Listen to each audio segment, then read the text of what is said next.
how different of a jurisdiction, I am not a lawyer, how different is it dealing with the laws that we go by in the States, let alone dealing with somebody that you're representing who's in Romania? Do you have to, are you working with their laws? Do they kind of push you around? Do you hold them accountable to you because there is the U.S. citizenship? How do those dynamics work? Sure. So I think typically in high profile cases already, there are so many additional factors that go into representing a client that isn't there in a standard case, when the attorneys actually just get to focus on their defense, on the legal strategy, and it's very clear cut. And typically in those cases, the defendants also really are presumed innocent. So those cases are much easier to handle.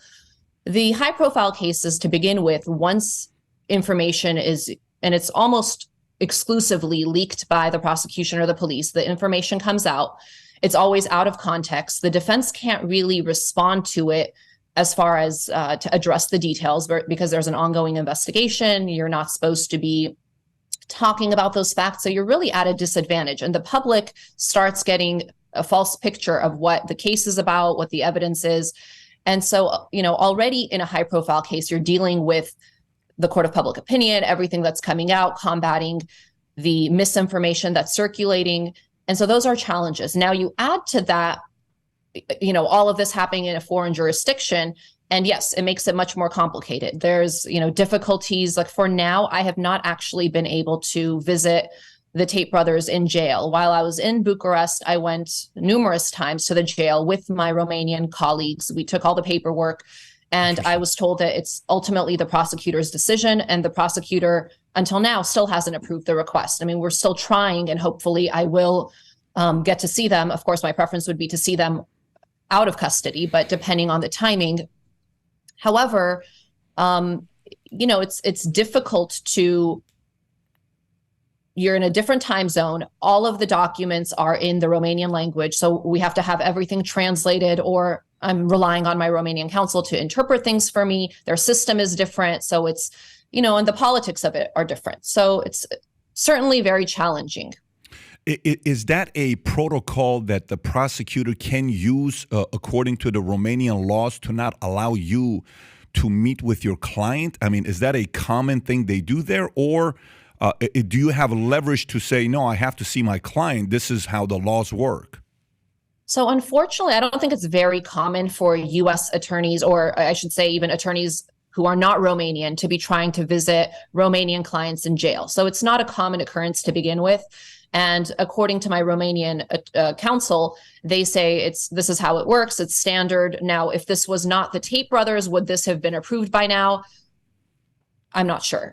Does the role of I'll come back to that. So I guess my other question would be, when you were working with Jussie and he was being accused, or, the things that he was going through with what happened to him, I believe he was not in jail when he was going through it, right? I know the detention, and I may be wrong, the detention here, this is the third round of 30 days, and they can go up to 180 days, but there's still, we still don't know fully what is going on. The key word that's being used is allegedly of human trafficking, allegedly of this. Once again, is this a common thing that Romania does as a government, to say, whether we have you or not, you got to be in here? Some of the times people don't know, they live around the world. American laws are different than Romanian laws, are different than German or UK. So it's to understand how these things work. So the whole 180 days that they have, we keep extending it at this pace. What are some of the criteria that you can use to get them to be at least at home while they're going through this? So yes, this is very unusual for us, because this is not how our system works here in the US.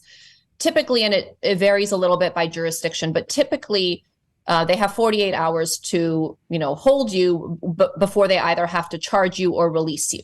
Romania has a different procedure, and they refer to it as preventative arrest, where they initially held the Tate brothers for 24 hours, and then they applied for a 30-day extension. And as you correctly said, they can extend that up to 180 days. So this period is actually still an ongoing criminal investigation. So they have not actually had an indictment returned against them. They have not been formally charged. And again, this is really contrary to our notions of justice, which is that, pretrial deprivation is really to be a measure of last resort, unless there's substantial factors warranting keeping somebody in custody, that they should be out. And when you said allegedly is a word that you use even, after the charges are filed. Here, we're not even there yet. We're still in an open criminal investigation. Yeah. And so if that answers your question, I think the process is very different in Romania than we're used to here in the US, and I think a lot of other places. How are you as the attorney adapting to that? I mean, are you, I bet this is a tough job you have. I mean, you went to school here, you went to grade school, you've done phenomenal for yourself. So to learning how to work with the laws here to represent your client and then to go over there, are you like on a overdrive of learning all the laws and you're reading this and that to see what the adjustments are? Are you looking at all the cases? Is that kind of what you're going through as an individual? Definitely. I'm doing a lot of research on how the Romanian process works, reading some of their cases and some decisions, even by the European courts, as to how they've applied Romanian law and whether they've sanctioned this type of conduct. I'm, of course, talking to my Romanian colleagues who are the best source of information as to what is common there.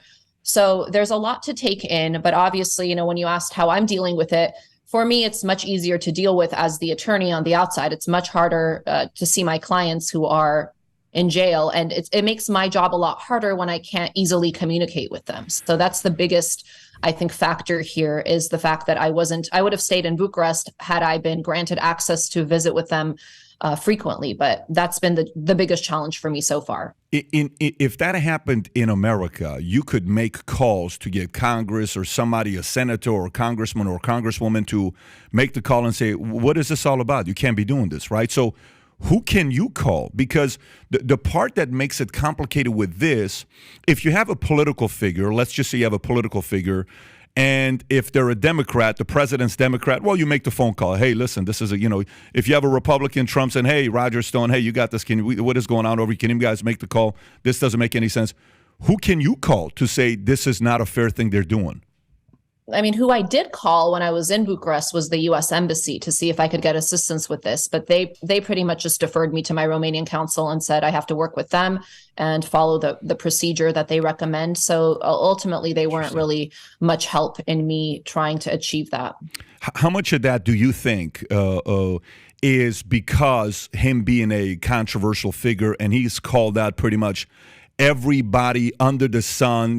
They tell you there's 3 things you should never talk about. 2 of them are politics and religion. And my mother would always say, hey, Patrick, why are you talking politics? I've told you for years, never talk politics, just talk business. Why are you the fear, right? He's called out everybody.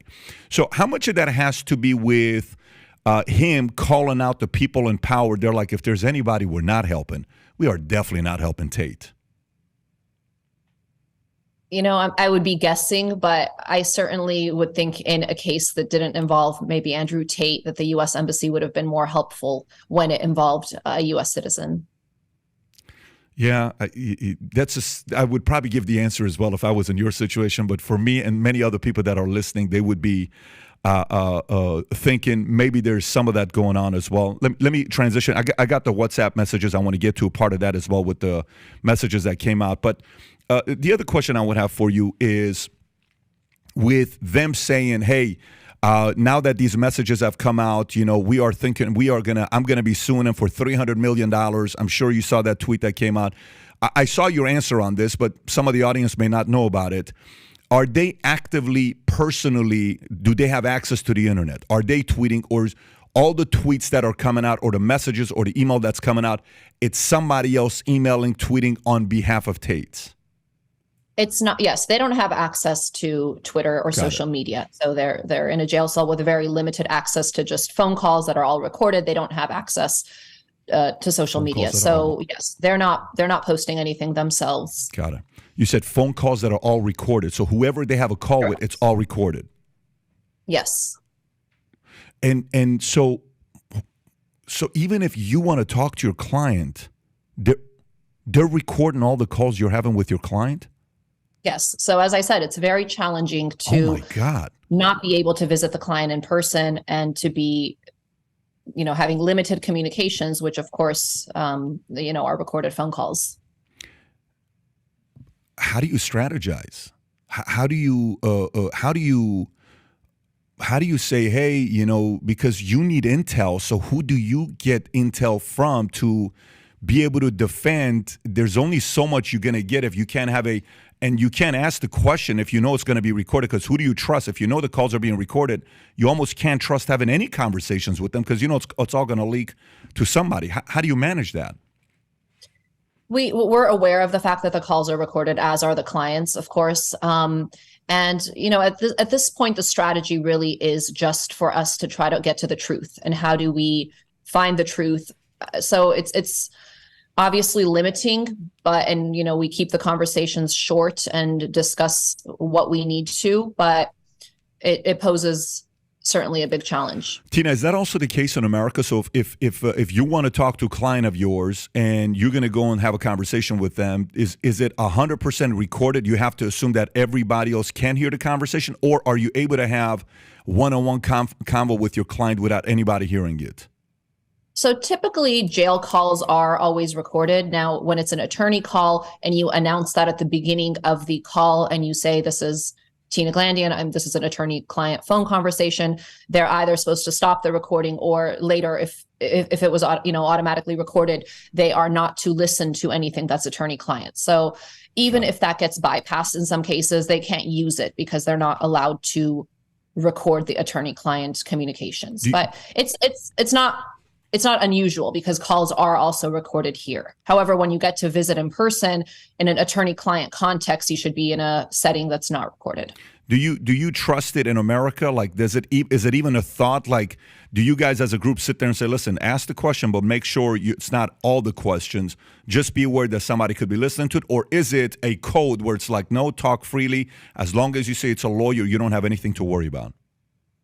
No, we're always a little bit cautious, because again, rules get broken, and just because someone's not supposed to do something doesn't mean it won't happen. So we are cautious in all cases. Sure. So, during COVID, I've run an insurance company. I've been in the financial industry for 20 years. So you're dealing with lawyers all the time. I've spent a lot of money on lawyers. So we've kept a lot of law firms in business because you have to deal with it. But during COVID, when we were dealing with lawyers or courts, everything was super slow. And I'm talking, hey, things that would get done in 30, 60, 90 days, 9 months to 12 months to get anything. They're not coming in. They're not doing this. They're not doing that. And it was very annoying because you couldn't get things to be resolved quickly. Are you dealing with any other factors that is delaying you being able to get to the bottom of what's going on there? Or is it just purely the government saying, hey, this is how slow we're working. We can take our time if we want to, and there's nothing you can do about it? With their procedure, with their preventative arrest procedure that they have in place, they certainly, have the protection that they could extend this to 180 days. And there really isn't much we can do if they continue to try to take the position that they shouldn't be released because, they might be a flight risk or they're a potential danger and things of that nature. So I do find normally that in high profile cases, because there are so many eyes on a case, typically those tend to move a bit faster than maybe a normal case would, that gets put on the back burner and nobody's in a rush to prosecute that. So typically they do move a little faster. Now, in this case, this has been an extremely slow investigation. So I know they've been in custody since the end of December, but what a lot of people might not recognize is this investigation actually started in April of 2022.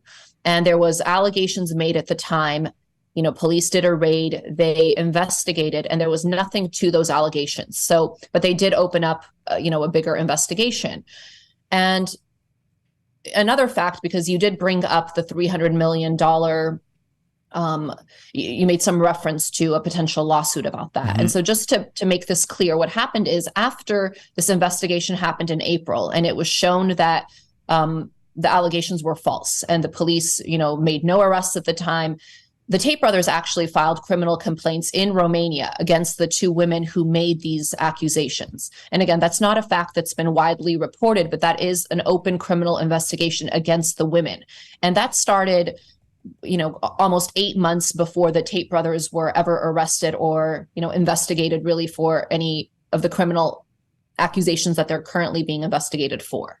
So the lawsuit that you referenced and the cease and desist letter, that is part of that original criminal complaint that was initiated in April by the brothers when they were not charged or being investigated for anything further, and when they were the victims of false allegations and they were pursuing their legal rights. And that was in April. So from April till February now, but they put him in jail. The timing of that, to me, there's a lot of theories out there, and I'll just pose the question. You're a pro. You're going to give whatever response you're going to give. Sometimes, certain events happen. It could be ironic. It could be like coincidental. Or it could be like, it's a little bit, you kind of crossed the line with who you went after with the Greta Thunberg and all this other stuff, and here's what you did, and boom, and then all of a sudden 2 days. Could they have done what they did to the Tate brothers, what they did 2 days after Greta? Could they have done the same exact thing and started detention in April, in May, in June? You know what I'm saying? Like, could they have just automatically said, hey, why not wait till this time? It just so happens they did it 2 days after that. So there's some theories where maybe he crossed the line a little bit. You're pushing a little bit too much of the envelope, and this is the time to take this guy down and silence him.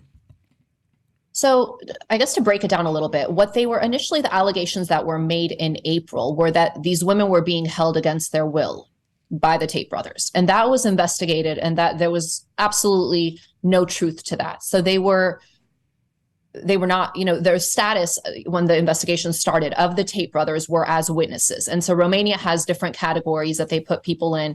You could either be a witness, a suspect, or a defendant. So they started in April. They were witnesses to this allegation. The police investigated. There was nothing there. And that's what the criminal complaints that they filed in April were about, those particular instances.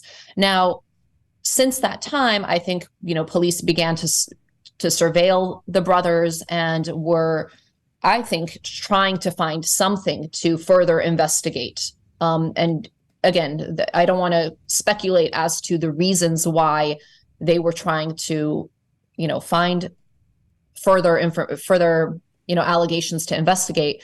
But the timing of it, yes, it's obviously, it was many, many months later. What may have triggered that particular date, it's hard to say. So in other words, they could have done that earlier, right? So they could have, because if it's all allegedly human trafficking and rape, they could have done it in August. They could have done it in July. They could have done it in June.